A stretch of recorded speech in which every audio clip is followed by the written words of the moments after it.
Hi అండి. Welcome to my channel. ఇవాల్టి వీడియోలో అయితే పిల్లలు ఏమైనా స్నాక్స్ అడిగినప్పుడు ఇన్‌స్టాంట్‌గా కాలీఫ్లవర్‌తో పకోడీ ఎలా చేసుకోవాలనేది చూపిస్తానండి. ఎప్పుడు గోబీ ఇలాంటివి చేయాలంటే కుదరదు కదా! సో, ఇలా ఒక్కసారి కాలీఫ్లవర్‌తో పకోడీ చేసుకొని తినండి.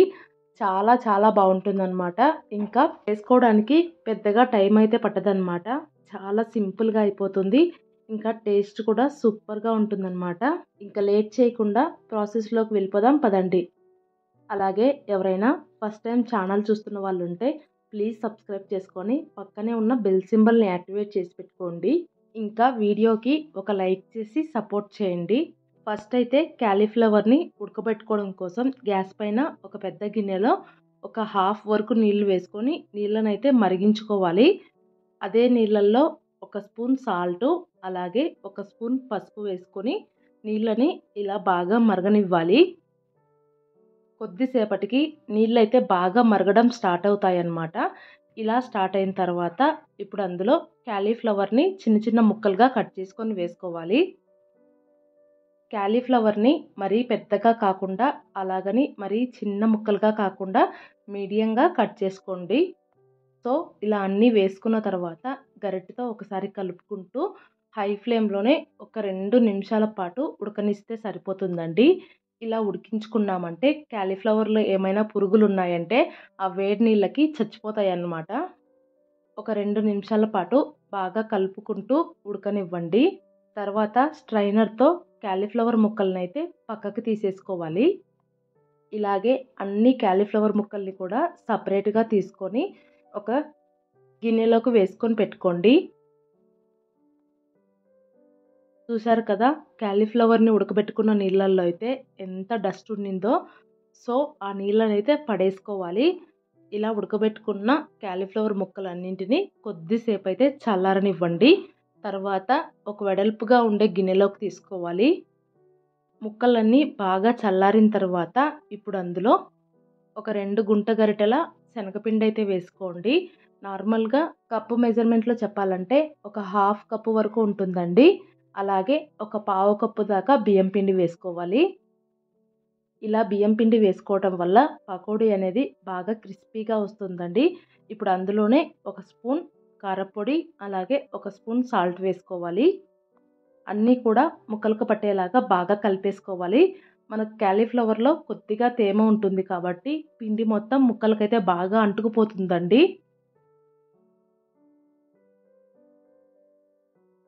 మొత్తం బాగా కలిపేసుకున్న తర్వాత కొద్దిగా నీళ్ళు యాడ్ చేసుకుంటూ పిండినైతే ముక్కలకు బాగా పట్టించాలి. నీళ్ళైతే మరీ ఎక్కువగా వేసుకోకూడదు. జస్ట్ కొద్దిగా చిలకరించుకుంటూ బాగా కలిపేసుకోవాలి.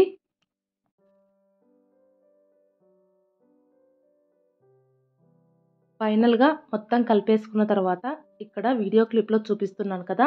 అలాగైతే ఉండాలండి. ఇలా కలిపేసుకొని పక్కన పెట్టేసుకోండి. ఇప్పుడు గ్యాస్ పైన పాన్ పెట్టుకొని డీప్ ఫ్రైకి సరిపడినంత ఆయిల్ వేసుకొని ఆయిల్‌ని మీడియం ఫ్లేమ్‌లో హీట్ అవ్వనివ్వాలి. ఆయిల్ హీట్ అయిందో లేదో చెక్ చేసుకోవడానికి ఫస్ట్ ఒక ముక్కను వేసుకొని చూసామంటే వేసిన ముక్క ఎమ్మటే పైకొచ్చిందంటే ఆయిల్ అయితే పర్ఫెక్ట్‌గా హీట్ అయినట్లండి. ఇక్కడ ఆయిల్ అయితే ఇంకా హీట్ ఎక్కలేదనమాట. సో, ఇంకొద్దిసేపు అయితే హీట్ చేసుకొని తర్వాత అయితే కలిపి పెట్టుకున్న కాలీఫ్లవర్ ముక్కలనైతే ఇలా చేత్తో కొద్దిగా తీసుకొని అన్నింటిని కూడా మొత్తం ఆయిల్‌లో వేసేసుకోవాలి. ఆయిల్‌లో ఎన్ని పడతాయో చూసుకుంటూ వేసుకోవాలండి.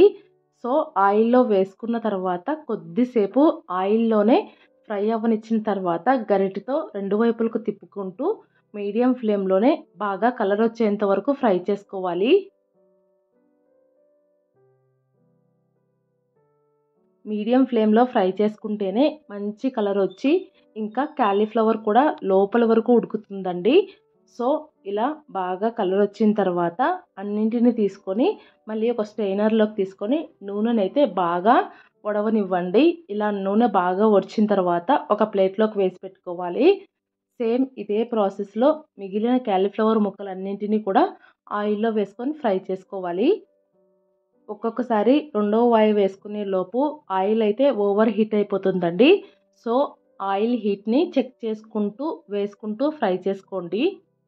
చూసారు కదండి, పకోడీలు అయితే ఎంత చక్కగా వస్తున్నాయో. అన్నీ కూడా చాలా బాగా వచ్చాయన్నమాట. ఇంకా చేసుకోవడం కూడా చాలా సింపుల్ అండి.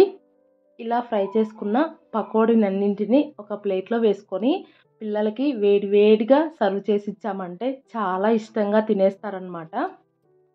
ప్లేట్లో వేసిచ్చిన తర్వాత కొద్దిగా టమాటో కెచప్ వేసిచ్చామంటే చాలా ఇష్టంగా అయితే తినేస్తారనమాట. సో ఈ సింపుల్ స్నాక్ రెసిపీని మీరు కూడా ట్రై చేసి మీకు ఎలా కుదిరిందనేది వాల్యుబుల్ ఫీడ్బ్యాక్ని కామెంట్ సెక్షన్ రూపంలో తెలియజేయండి. అలాగే ఈ వీడియో మీకు నచ్చినట్లయితే ప్లీజ్ లైక్ చేయండి. మీ ఫ్రెండ్స్ అండ్ ఫ్యామిలీ మెంబర్స్కి షేర్ చేయండి. కొత్తగా చూస్తున్న వాళ్ళు సబ్స్క్రైబ్ చేసుకోండి. Thank you.